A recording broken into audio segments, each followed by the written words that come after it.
Hey, good morning, good evening, everybody. This is Ram Kelkar welcoming our guest speaker today for YP Talks, Nirmalendu Jajodia. Without much further ado, I'll request Nirmalendu to talk about the topic for today, which is Indian securities markets. Okay. Over to you. Guys, can you see the presentation or not yet? You Not have yet. to prompt. Not yet. Okay, to share. So I need to share screen. Yes.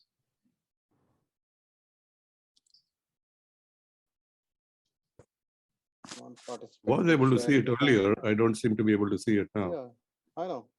Yeah, not as very important. We can get started. Okay, because it's meant basically as a aid member for me, not for you guys. You can post it later. Yeah, I'll post it, you guys. Yeah. The question that lots of you guys have is, what the hell have I been doing in the securities market? Quite simple. I happened to be at the right place at the right time. Till about 91, I was working with software. In 91, I joined a company called Stock Holding Corporation, which happened to be at the right place at the right time when the Sardarji decided that the Indian markets ought to be liberalized. And luckily or unluckily, Harshad Mehta decided that there ought to be a scam. So the political system got working, and all of a sudden, we all decided that we needed to revamp the securities market infrastructure in the country. And that is how since I happened to be at the right place at the right time, I got to contribute a bit to that. So that was my initial beginning in the securities market. So let's see, what all do we have over here? What is the structure of the Indian securities market? You have, as you must, a regulator who's generally independent. The regulator is called SEBI. Hey, just give me a minute. Okay. The Security and Exchange Board of India is an independent regulator, if you can believe what an independent regulator means in India. But they operate generally independently unless and until there is a major political ramification or something that they do, which is few and far between. The regulator then regulates the following entities. It regulates the stock exchanges where the trading takes place. It regulates the clearing corporations where the settlements take place. It regulates the depositories where the securities are held in a dematerialized form, like your money is held in a bank. It, to a certain extent, regulates the companies not on their operations, but for the listed companies for their disclosures and governance. So it's not going to tell you that you're too polluting or you're producing the wrong product, but it will tell you that you have not been disclosing so-and-so stuff to the exchange, you have not been doing it in time, or that your officers have indulged in insider trading, that kind of stuff.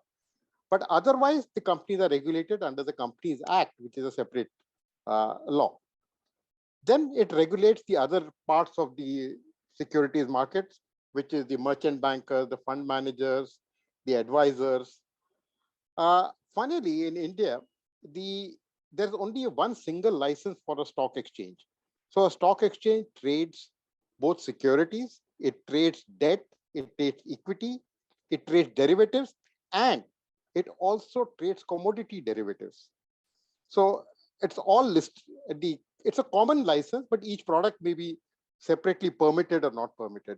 So the Indian securities market regulator also, in some form or the other, has a kind of an oversight over the warehouses as well in the country for the products which are traded on the exchanges. Now, what is the function of SEBI as the regulator? The first function is the protection of the interest of the investors. That is the first function, and SEBI will very proudly tell you that that is their prime function. The second one is regulation of the securities market to see that the markets are orderly and fair. And the third is promotion and development of the securities market. Now, there's a problem over here. Sometimes the third function kind of conflicts with the first two.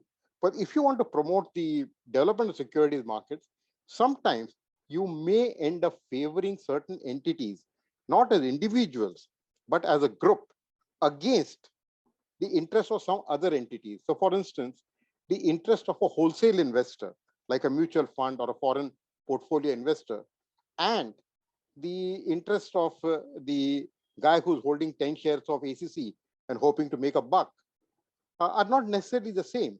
And SEBI could end up favoring the large investor against the small investor. They also work towards improving the market design and efficiency, and they've done that pretty well because they've been a pretty open, consultative kind of a body. They also, help in developing new products. So that also they've been quite nice about it. I do not know whether the SEC in the US has a very different set of mandates. At least to the best of my knowledge, they do not. However, in the US, you have the CFTC, which does the commodity futures and all futures for that matter, and SEC, which does basically the equity markets. Am I making sense so far? All good, Fats. Okay, fair enough. Now, trading, let's start with what happens first, trading. Now, the markets in India are all order-driven markets, meaning thereby you have a reason to buy, so you place a buy order. Somebody has a reason to sell, that person puts in the sale order. And if the prices are favorable to both of you, the two orders will match, and thereby you'll have a trade. Now, there are other types of trading systems as well, and Ram would probably be a better guy to talk to you about that. But for instance, you have quote-driven markets. In India, you do have quote-driven markets, but they are normally private markets and not open-lit markets. So for instance, a lot of the corporate debt gets traded in a quote-driven market, but those are not really regulated markets. They're orderly, but not regulated. The markets are fully electronic. SEBI does not permit any public market not to trade electronically. All orders are margined, meaning thereby, the moment you place an order, before you place an order, you are expected to place a certain amount of money with your broker, who in turn places it with the exchange. It's not the full amount, but a certain amount. In futures in India, it's about 7%. For equity trades, at about 3%. But that value has to be available to basically say that in case the trades are supposed to settle, I'll be there to settle them. So that is a kind of a earnest money or good faith deposit. You are expected to settle all trades at the end of the day in cash. Okay. So the cash markets are slightly different from the derivatives market. The cash markets are what are the normal market that you would be really, invested in. That is, say, you buy and sell cash equities. Derivatives, generally in the Indian market, only 3 products are offered: futures, options, and index products. Funnily, in India, other than the index products, both futures and options actually settle in the underlying securities. Otherwise, normally, in most cases, the futures and options can be cash settled. Not in India. They will settle in the underlying securities unless and until you have closed out your position earlier. Then you have exchange traded funds and, of course, securitized debt. The debt is also traded on the same exchanges, but the volumes are relatively very small. I think Ram had a question about interest rate derivatives earlier. Ram, I checked up, interest rate derivatives are traded in India, but the volume is not even really worth mentioning. They're just 2 contracts and they don't really trade too much. There's hardly any liquidity. The other one is, which is different in India than other exchanges, which also contributes a lot to the volume of orders in the exchanges, is all orders placed for 1 share or 1 million shares all go to the exchange to be traded. There is no internal crossing that is permitted. While if you take the US market or most other markets, the orders generally are crossed in the brokers' systems, and only the balance of orders will go into the exchange market. Obviously, the price controls are maintained, so that's not an issue.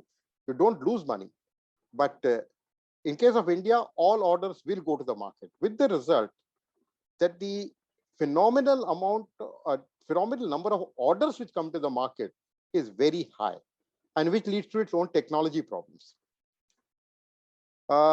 Algorithmic trading as well as co-location are permitted. If anybody is not, algorithmic trading is what was used to call hands-free trading, which is essentially algorithm calculating as and when an order is to be sent to the market or cancelled in the market for that matter.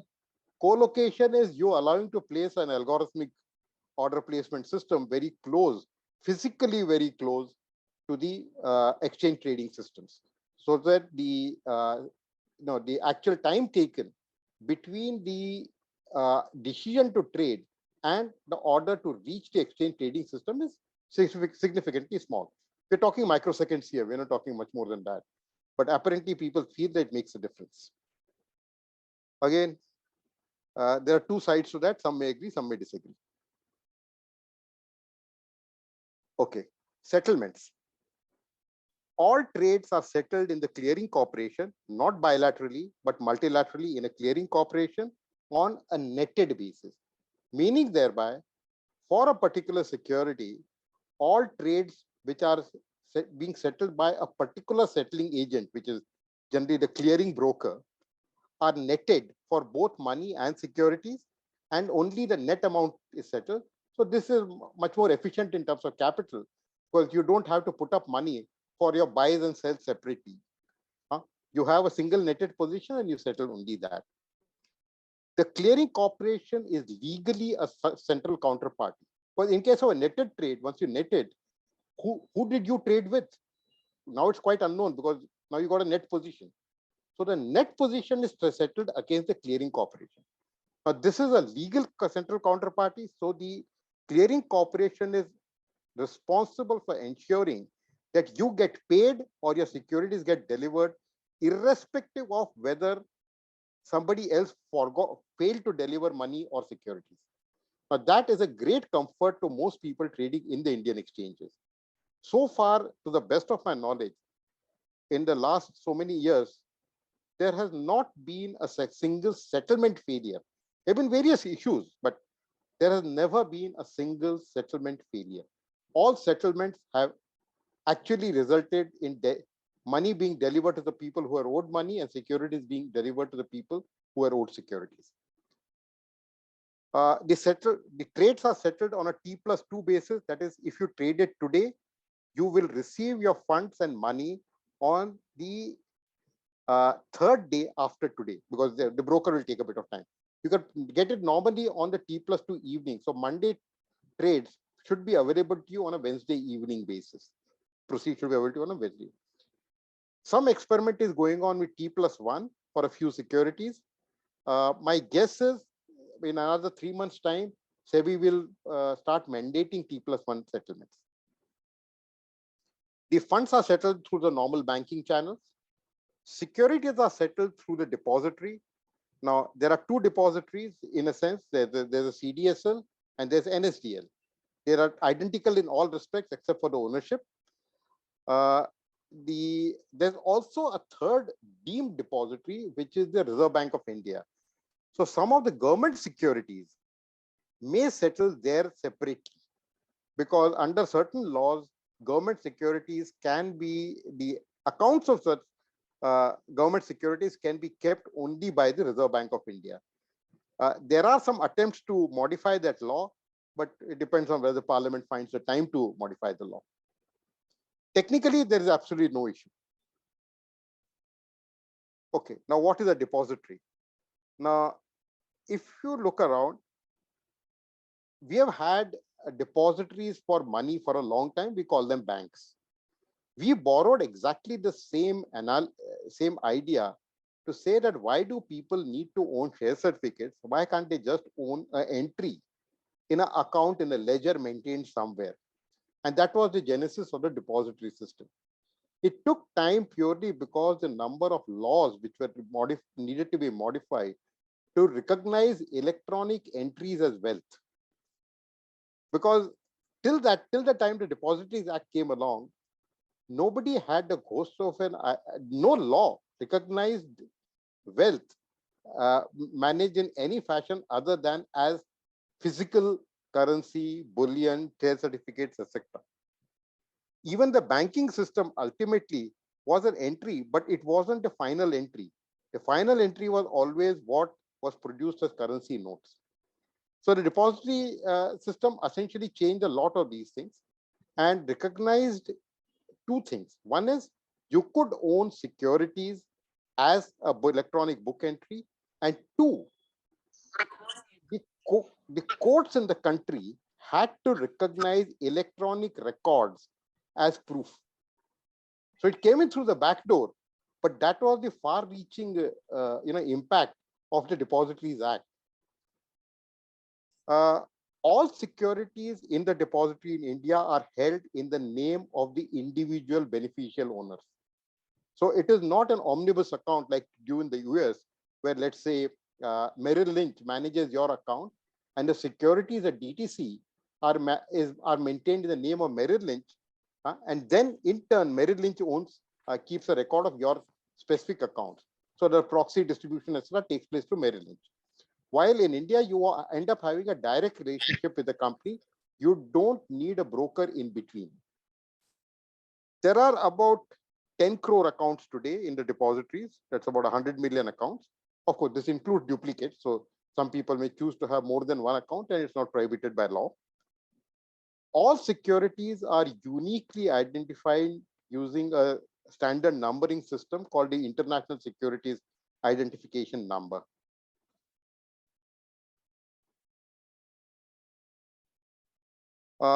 The transfer of securities takes place between beneficial owners, and this has finality as per law. So once the transfer of securities takes place, the transfer cannot be reversed. It is final. What may happen is that the benefits may be frozen and those can be subject to litigation, but the reversal does not take place automatically. There is a provision for marking pledges, so you can use your securities as collateral even within the market. So you can receive the securities and immediately pledge them in the market for your future trading. So liquidity is pretty high. The depositories maintain a register of shareholders, so distribution of proxies is very easy in India because the company at all points in time knows who its shareholders are. And all investors can receive a monthly account statement from the depositories, giving both your holdings as well as the transactions. Investor protection. It is mandatory to have a full KYC. Various proofs of identification are permitted, various proofs of address are permitted, but it is mandatory to have that. There are no physical settlements. So that means you do not end up holding a piece of paper deemed to be 10,000 shares of an ABC company. You can get it only the depository, and the depository has ensured that the company exists and it is actually issued those shares. We already talked of complete account segregation. The broker does not own your account. You own your account and it's a segregated account. And even in the broker's books, it is illegal to commingle securities between the house account and the agency accounts. That is, the accounts of the customers can never be commingled with the accounts of the broker, even for money, not just for securities. They're expected to maintain separate bank accounts. There is risk-based margining, both pre-trade and post-trade, which means every investor is expected to put up certain amount of margin money, both in terms of cash and collateral with the clearing corporation, both before trading and post-trade till the settlement takes place. There is a mechanism of an investor protection fund, which would take care of payouts to the retail investors up to not a very large amount, but a not insignificant amount either, in case the broker defaults and goes bankrupt. But this pays out not because you got a problem with the broker. This will pay out only if the broker is declared a defaulter in the exchange and therefore has been bankrupted and has no wherewithal to pay back the ultimate customers. However, there is no law in India which protects you against mis-selling. So if somebody comes and tells you, hey, there's a great thing to buy, why don't you just buy it? And you just happen to be 85 years old, and for you an aggressive stock is not the suitable stock, too bad. It is still caveat emptor. So there is no protection that you have in India against mis-selling. An agent can mis-sell you what is most beneficial to it rather than to you. Investor grievances.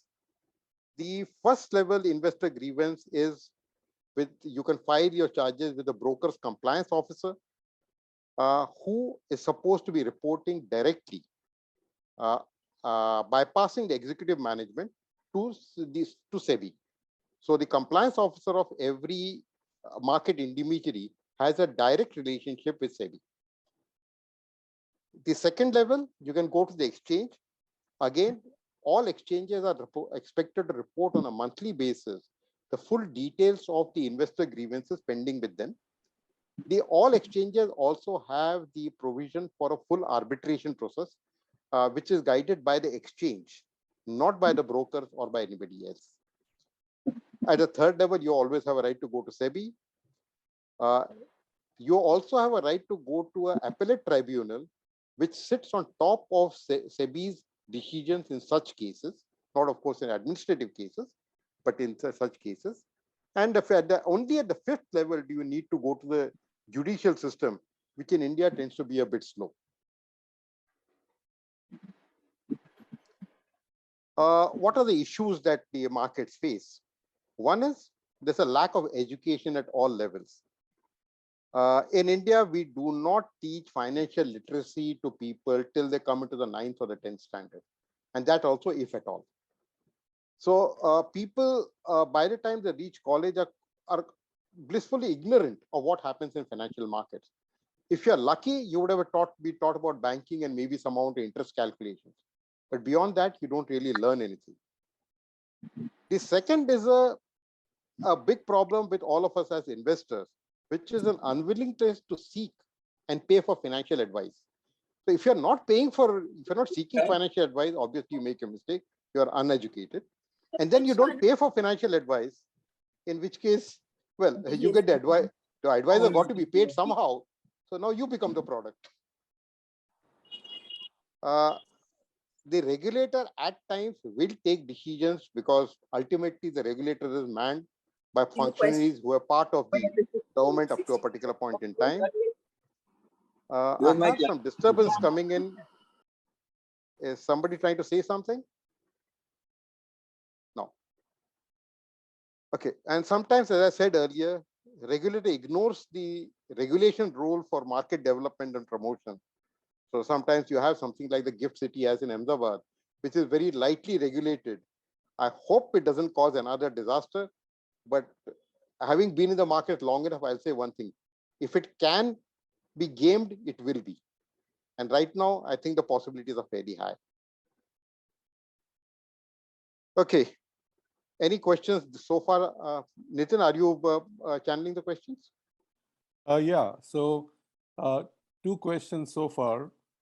First of all, from Ram, can you comment on the Colo scandal and the more recent news about the Himalayan Guru?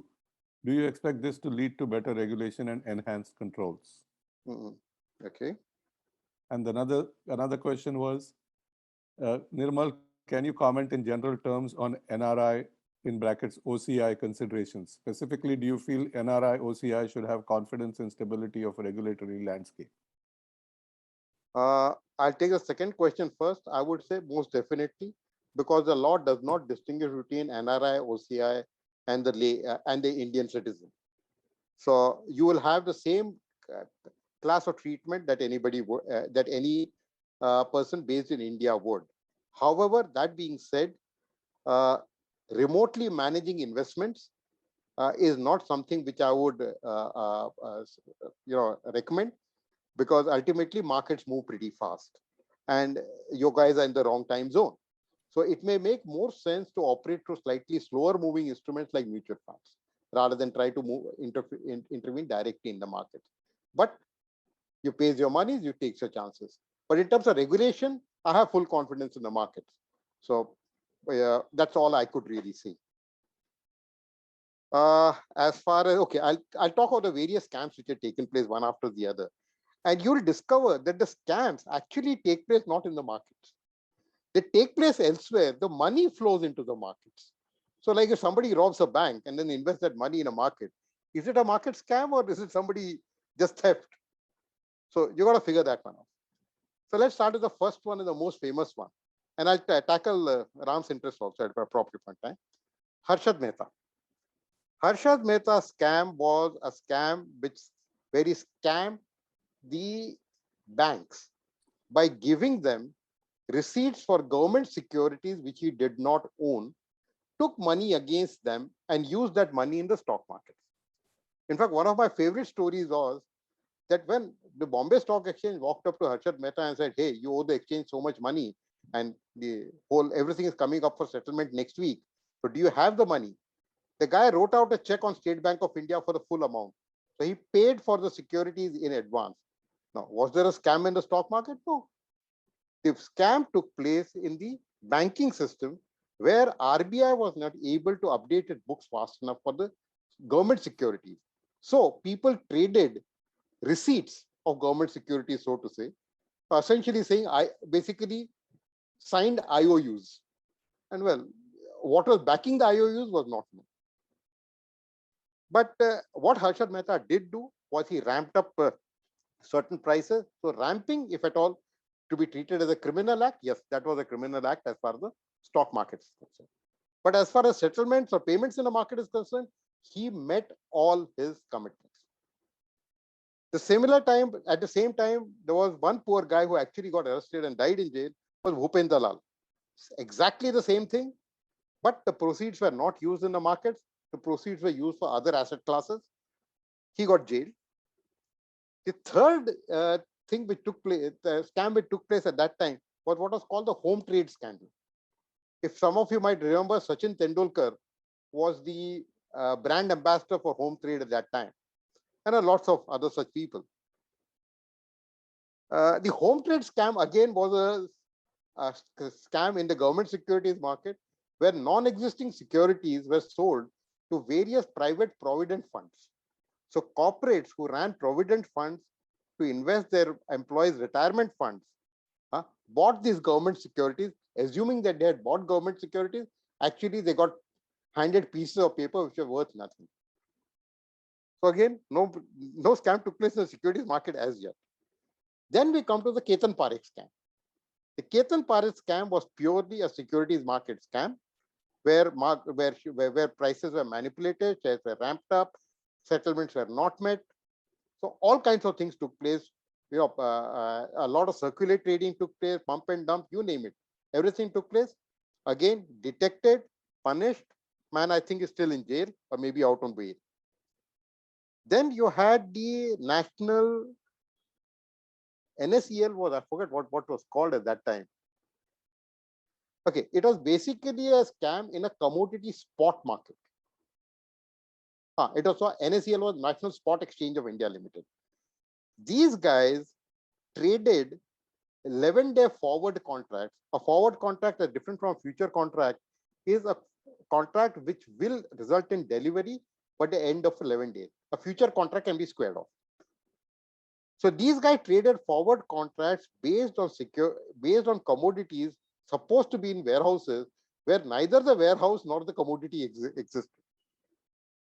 So it was and this market is not up to 11 days. The market is not regulated by SEBI or the Forward Markets Commission. Forward trades are permitted because people trade agricultural commodities in that fashion. People do not pay in cash but may pay a bit later. Technically, it would become a future trade. So this provision is kept that up to 11 days, you can trade any commodity without any regulation. But it became very large because some of the brokers saw that as a good product to promise their constituents that they would get a kind of a fixed return every cycle. Now, the problem that comes up is any stupid guy should have thought that how can the price of commodities be moving only unidirectionally? You can't keep on having the commodity prices going up. Finally, the oil prices will come down. When, we do not know. But nobody can guarantee a unidirectional movement of commodities. So again, usual stupidity. Okay, NSE co-location. The problem with NSE co-location is I don't classify it as a scam at all. You had a permitted mechanism for trading, which is you allowed people to buy server space right next to the exchange servers and trade. Now, remember, we are talking 2013-14. You're talking of huge volumes of transactions because all orders are going into the exchange. Now, if all orders go into the exchange, then what happens?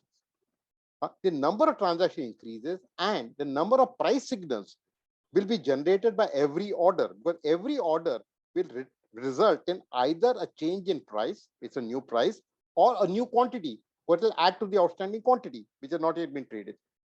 Now, this leads to a huge volume of data now flowing. So when the volume of data flowing is so high and it needs to get to everybody in a certain amount of time, you have two mechanisms to do it. Generally, the exchanges follow what is known as a broadcast mechanism known as multicast.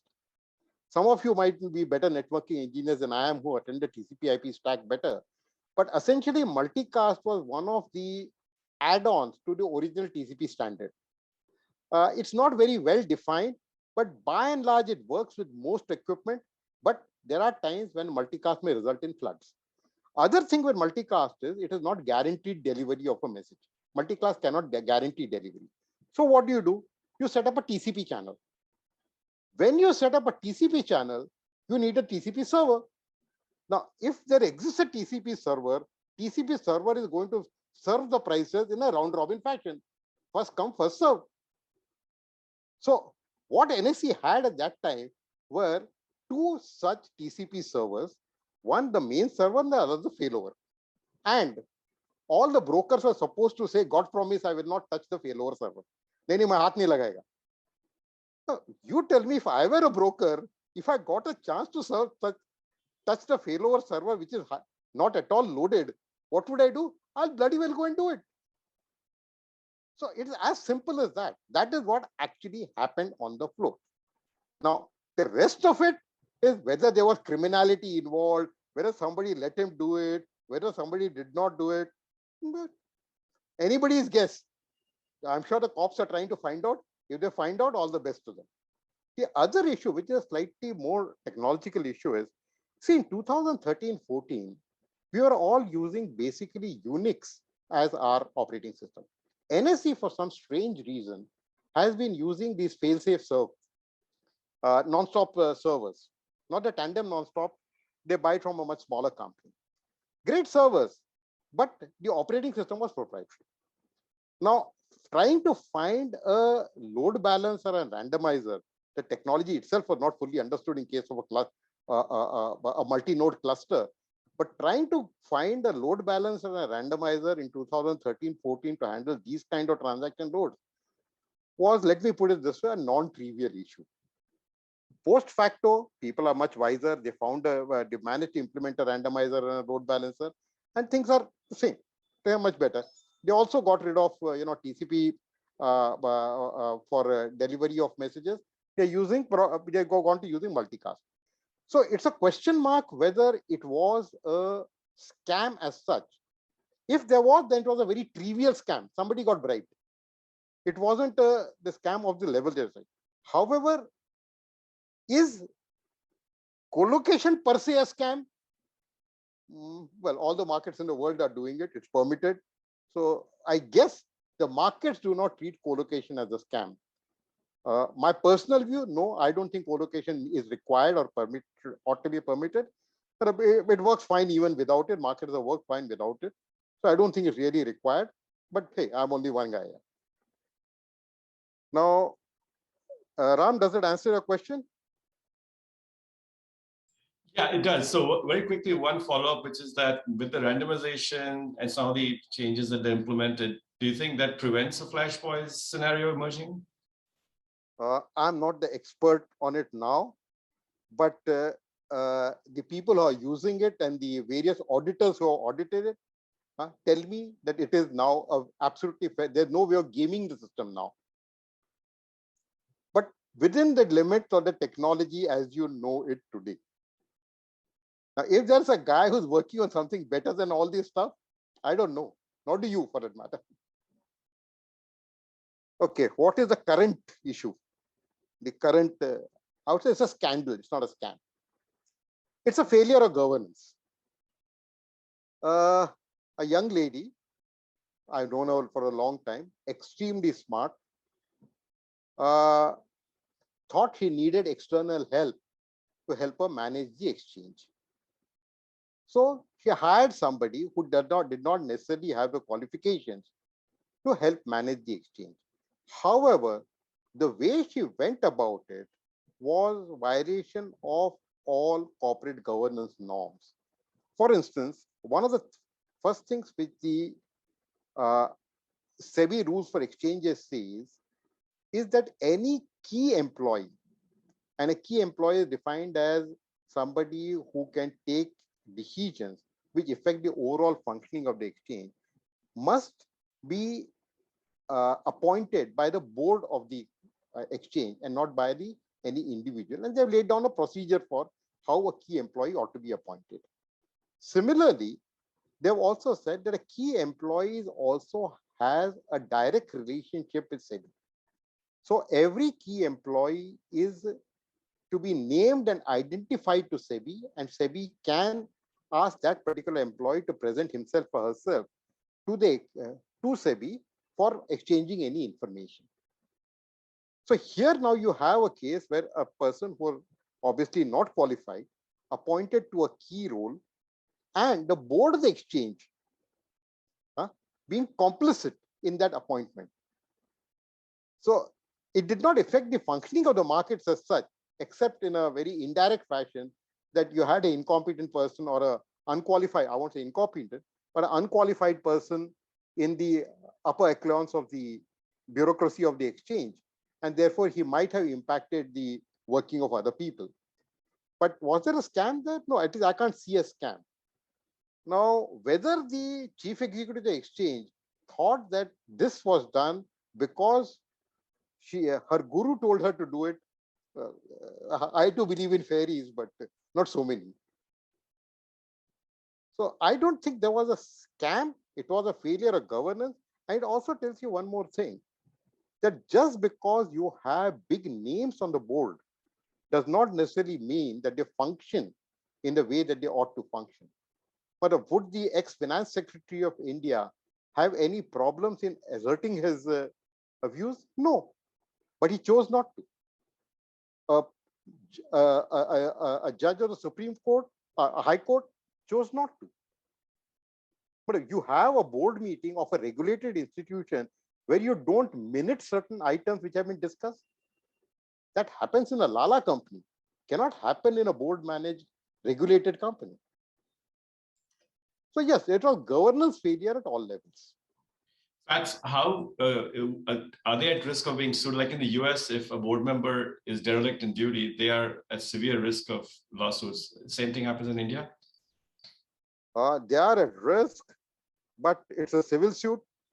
Maybe it takes 30 years, because we have seen much more aggressive behavior by company boards. But Maruti Suzuki being a classical case, an example, where they decided to take away all the assets of the company and give it to the collaborators, the Japs. So yes, it is possible to sue them. There's no problem. But how it will first go through the regulators. It will not go directly into the legal system. It will first go through the market regulatory system or the company law board, and then finally. Now, the company law board itself is a adjunct to the Ministry of Corporate Affairs. So anything can be managed at that level. But the classic case of Dish TV and Z is a classic case. Bloomberg's written reams about it. You can read it up there. So one more question. Yeah, sure. This one comes from the fashion section of the San Jose Chronicle. Are you wearing khadi? Yes, I am, but it is a khadi linen. It's not khadi cotton, it is khadi linen. So you can now get linen in India. Khadi linen. You could always get linen in India, but you can get khadi linen in India. Okay, It's good. too hot here. You guys are still probably freezing. Hey, I think Anand had another question. Anand Patel had one question which he had mailed to me. What does SEBI do to prevent misreporting of accounts? Well, SEBI can't do anything to prevent misreporting of accounts. Only thing which SEBI can say is you have to report the accounts. It cannot tell you what you ought to report. It lays down the disclosure standards. It insists that the auditors be rotated. It insists that the audit committee of a listed company be headed by an independent director. It has laid down certain qualifications for independent directors. The auditors, funnily, have their own regulators, which I call an auditors trade union. It's called the Institute of Chartered Accountants of India. It's a trade union. So they, like any trade union, it never punishes its own. So only after everything has happened, will the Institute of Chartered Accountants finally act, because there's nothing else left. So in case of the Satyam scam, amongst everything, the Institute of Chartered Accountants were the last to act. But there's nothing left with them. I think somebody finally asked them, okay, are you going to act, or shall we dissolve the governing board of the Institute of Chartered Accountants? So they acted. There is a new body, therefore the government set up a new body called the National Financial Reporting Authority, which the ICFAI is right now ICAI is now very aggressively fighting. But my guess is this is a battle they lose. But this body is still finding its feet, and maybe at some point in time they'll come up. So SEBI has only a peripheral role in ensuring that the accounts are true. It operates through auditors and the board, and if the boards and the auditors certify it as true, SEBI can't say anything more than that. It cannot go and audit the financials on its own. It has no such right. Only the company law board can do that. Does that answer your question, Anand? Okay. If it doesn't, too bad. Yeah, it does. It does. Any others? Girish here. Yeah. Tell me. Can you hear me? Hi. Girish who? Well, I have Girish Bodas. तूच आहे का? बोल. This is not regarding security exchange, but this is regarding commodity exchange. Do you think that? Yeah, I know. Do you think the future trading should be freely allowed for the food grains, and it will give a stability to the market and help farmers to take a future decision? Yes and no. The problem with see, food is always a highly political issue. So at times the government needs to be seen to do something rather than actually do something. So what do? Since they can't do any better, if there is a bad crop, the prices are going to go up. In a futures market, it's a signal that the prices are going to be going up. Do something about it. But the government finds it much more convenient to kill the postman. There's only one postman to be killed. You can't do anything about the weather, so let it be. So future markets are a signal.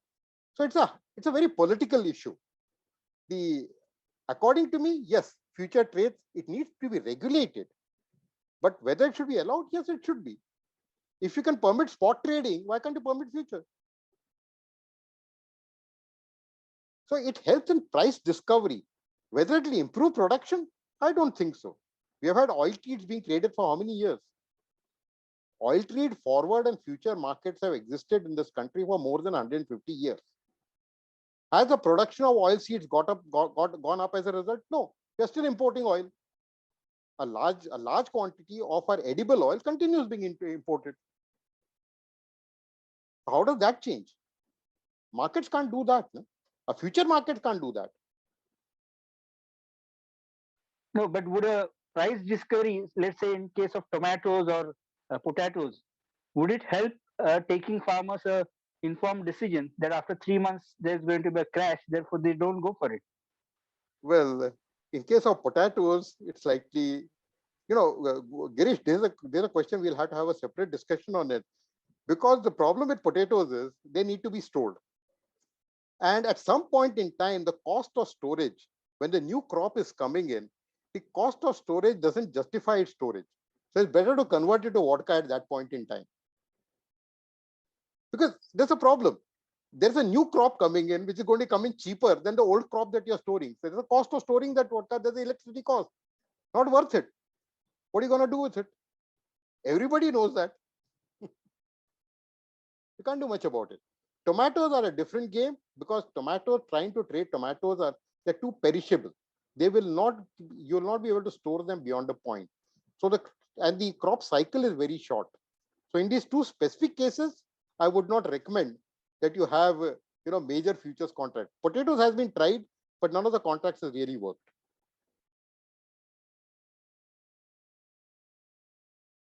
Okay, if you want to do tomatoes, then you do what the US does for oranges. They do not have a futures on oranges. They have a futures on orange juice, which can be stored much more easily and much more, how do you put it? Therefore, it evens out the, kind of the demand and supply cycle. So similar for tomatoes, you could probably do tomato paste rather than tomatoes per se, which can be stored. Okay, one more question. That's what's that? I haven't seen it. No, so is there any insight into the performance of algorithmic trades versus non-algorithmic trades? Say with respect to F&O Nifty and Bank Nifty. People have made an industry out of writing these reports. Unfortunately, I'm not qualified to understand them. My guess is, yes, there is money to be made because there are people spending money on fairly expensive hardware and software. So people are making money because they're paying for the hardware and software. But is there the master algorithm which works, which will guarantee you this thing? No. But if you had that algorithm, why the hell are you going around selling it? Just use it to make money, no? Yeah, I mean, I could add from the US side that most of those algorithmic systems or tools, they work till they don't, right? What happens is the market just becomes more efficient. So Chicago is full of firms that have gone out of business because their algos stopped working. I mean, it's just the nature of the beast. Yeah. So finally, it's algo, a trading algo. You see, what finally happens is there are two algos trying to battle it out, and somebody is slightly smarter than the other. So algos definitely work, but whether they're guaranteed to work for all times, I don't know. But liquidity, yes, algo trading does add to the liquidity in the markets. So it's much easier for you to find a buyer for your block of stock or contracts than it would have otherwise been in the absence of the algo trade.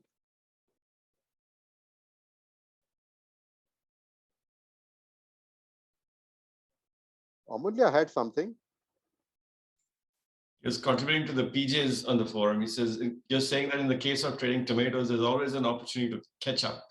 Haha. Great. I agree with him completely. Anyway, I'm wondering what's he still doing in the US? Why is it not in Taiwan? Oh, they won't allow me in there. There's quarantine involved. And I'm not sure if the quarantine is for COVID reasons or just generically because just the smell test as this. You'll feel correct. That. Yes, absolutely. Okay, hey, Nirmal, it's good to see you. Really good to see you. My pleasure. Okay, so about 5 minutes. Any last questions from anybody? Yeah, I have one question. It's kind of represents my very simplistic understanding of these processes, but since the question of agriculture and commodities and all of this has come up, one of the things that I wonder, especially since a lot of the business with farmers, agitation, etc., was supposed to be about middlemen and taking the middlemen out of the equation and so forth. Does it make any sense, as in a financial instruments way, to have a bond fund which creates liquidity for farmers during seasons where, like during COVID, some things are not available, or something is delayed, transportation is not available to take the stuff from here to there, and the returns on the bond fund is whatever interest is paid by the farmer minus this. Does this even make any sense? It's very speculative. I think it does. And people have worked on it. if you look at it, if you read up literature on UBI, Universal Basic Income, yes, or the newer version of it, which some people have talked about, the QBI, which is Qualified Universal Basic Income, okay, has elements of that, but it's not structured like a bond fund. It is more structured as a welfare measure. okay, However, if you think about it deeply, the idea behind the procurement and the minimum procurement prices is essentially that, though again not structured as a bond fund, yeah, which is to say that the government guarantee or any procurer guarantees a particular price for a particular season, yeah. and if the market is above that price, obviously procurement will not take place. Yeah. But if the market's below that price, the procurement will kick in as a kind of it's almost like writing an option. So in the last few years, we did start on the exchange a way of the government writing a put option which the farmers could buy. Okay. And the option premium was underwritten by a branch of the RBI called the National Bank for Agriculture and Rural Development. So NABARD essentially underwrote that option, and if the prices were lower, the option could be cashed. Okay, so I'm if the talking option about was either slightly, so it worked. I'm talking But- about slightly different thing. It's like it's No, not I understood necessarily. what you're talking about is more insurance. You're talking about price insurance mechanism. Or it is a spot loan. It's a spot loan until the commodity or a product is delivered, and at which point the farmer will pay back. But what the spot loan allows is liquidity to take the product to market or liquidity to invest in the next season. It is a short-term need that can cause small farmers to go under. Well, actually, Nitin, the issue here is slightly different. The issue is availability of credit to the farmer at the point of sowing. See, if you look Yes. at farming, it's a very risky proposition. Yes, Now, yes. you are dependent on weather. So you Yeah. require funding at the point of at the time that you start the production cycle, Yes. and not really at the point of harvesting, where you will get some cash. You may get more, you may get less, but you'll get cash. Well, you have So to take it to, if you can't take it to the market, you're not going to get any cash. For that, there are mechanisms now in terms of you don't need to necessarily take it to the market. There are village level warehouses available where you can store it, and the warehouses run pretty well. And Okay, we can take this off. We can take this offline. But aggregators are available. But the key issue is the issue of availability of credit is a big problem in the rural market. On that, I'll agree with you completely. Okay, I mean, it is my question is focused primarily on small and medium-sized farmers. For large farmers, it's an entirely different equation. No, forget the small, large farmers. Large farmers will manage. Yeah. Okay. Anyway, we can take this offline. Yeah. Sure. In fact, just one comment. This availability of loan at the time when farmer needs it, that's where the middleman score over the banking system. Absolutely. Absolutely. Yeah, I mean, the goal was, can we get them out of the picture in some kind of security or institutional measure that has less of a political content and is more where a common person can help out by investing. That was the goal with the bond fund idea. Somebody will have to still run the fund. No, fair enough. So, I mean, it's an opportunity for someone. Yeah. Hey, folks, we are literally on the half hour. So, Nirmal, thanks a bunch for speaking. We can keep going. I'm going to stop the recording, and then anybody wants to stick around, please feel free to. If you have, this is an open forum. And I wanted to also thank not just our classmates, but we have some guests, Anish Sagar and Rajesh Radhakrishnan and others who are from other batches. So thanks for joining, guys. Really appreciate it. So with that, the official YP Talks session is over, but we can keep chatting as long as we want. I would be extremely thrilled if people kind of switched on their camera.